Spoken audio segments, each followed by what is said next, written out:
ইমান শুধু মসজিদের কিনারায় তাহাজ্জুদ এবং সালাত আদায় করার নামে ইমান নয়, ইমান হচ্ছে বাতিলের বিরুদ্ধে জিহাদ করার নামে হচ্ছে ইমান।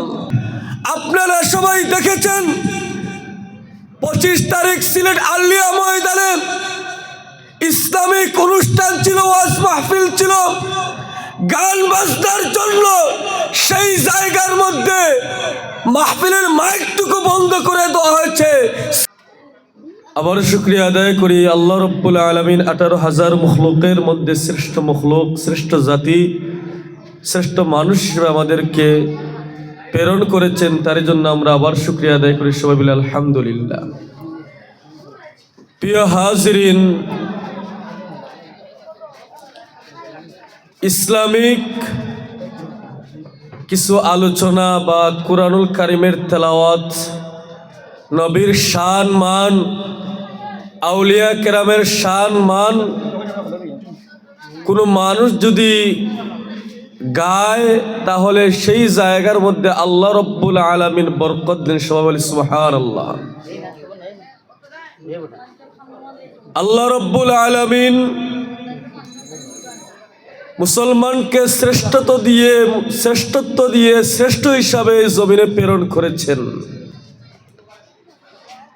মুসলমানের কালচার হচ্ছে, মুসলমানের নীতি হচ্ছে, যেই জায়গার মধ্যে অন্যায় দেখবে সেখানের মধ্যে বাধা দিবে। মুসলমান হচ্ছে তারা যেই জায়গায় ভালো কাজ দেখবে সেখানে উৎসাহিত দিবে, সেখানে পরামর্শ দিবে, আর্থিকভাবে সাহায্য করবে, সে হচ্ছে মুসলমান। কোনো মুসলমান কোনো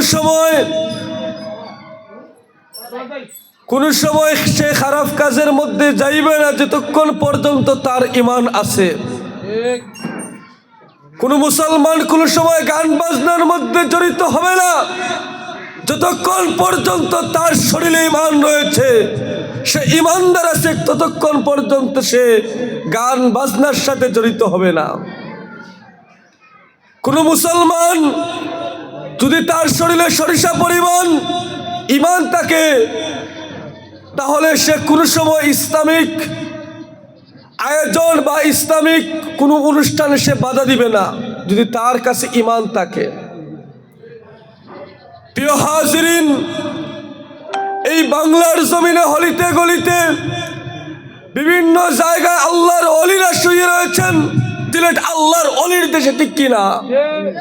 আমরা কোনো সময় মুসলমানরা বসে থাকবো না যেখানে ইসলামের বিরুদ্ধে আচরণ করা হয়, যেই জায়গার মধ্যে ইসলামকে কাটু করে কথা বলা হয়, সেই জায়গার মধ্যে আমরা প্রতিবাদ করব, সেটাই হচ্ছে ঈমান। বন্ধুরা আমার, ঈমান শুধু পাগড়ি মাথায় দিয়ে মসজিদে গিয়ে নামাজ আদায় করার নাম ঈমান নয়।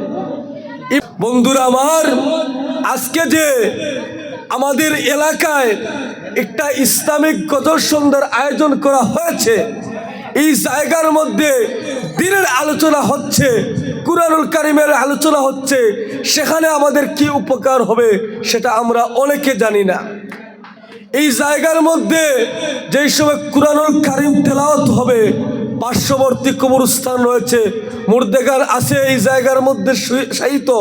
আল্লাহ রব্বুল আলামিন মুর্দেগানের কবরের আযাবটুকু বন্ধ করে দিবেন। সুবহানাল্লাহ বলেন।